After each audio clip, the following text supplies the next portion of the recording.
और इसके साथ ही आपको बता दें कि हमारे जो तमाम सहयोगी हैं लगातार वायनाड पहुंचे हुए हैं।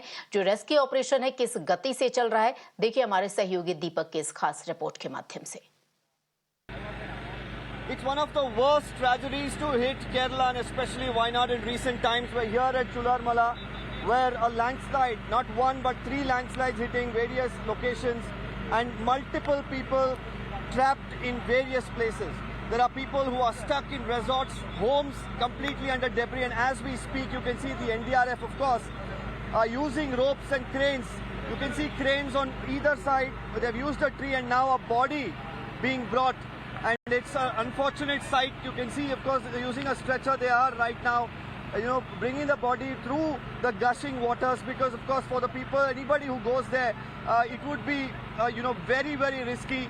What they're also doing is they've made a makeshift bridge, as you can see on the other side, where for people who are able to walk on their own, do not have too many injuries, they are being made to cross this particular stream. This is of course an area which does not see this much amount of water.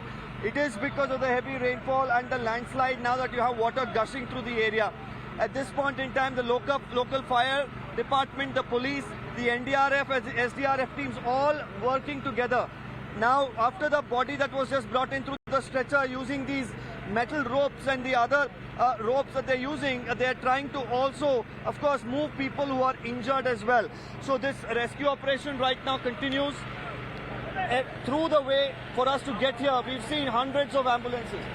At this point in time, officially the rescue teams say at least 100 bodies have already been recovered and the number is expected to only go up because they do not have an approximate number as to how many people are actually trapped up until now.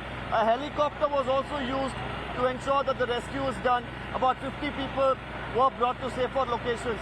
It's a humongous operation that is going on which involves the army, the NDRF, the state, various agencies that are involved, including the district collectorate. We really have to see at the end of it, how much of a tragedy it's going to be, considering the loss of lives has already crossed 100, and as we speak you can see of course an elderly woman now being brought to safety. She'll of course thank the teams who are right now working so hard to ensure that they can bring her to safety, like hundreds of others. While of course we've seen loss of lives, the rescue teams working here and the kind of efforts that they're putting in also of course gives a ray of hope to the people here.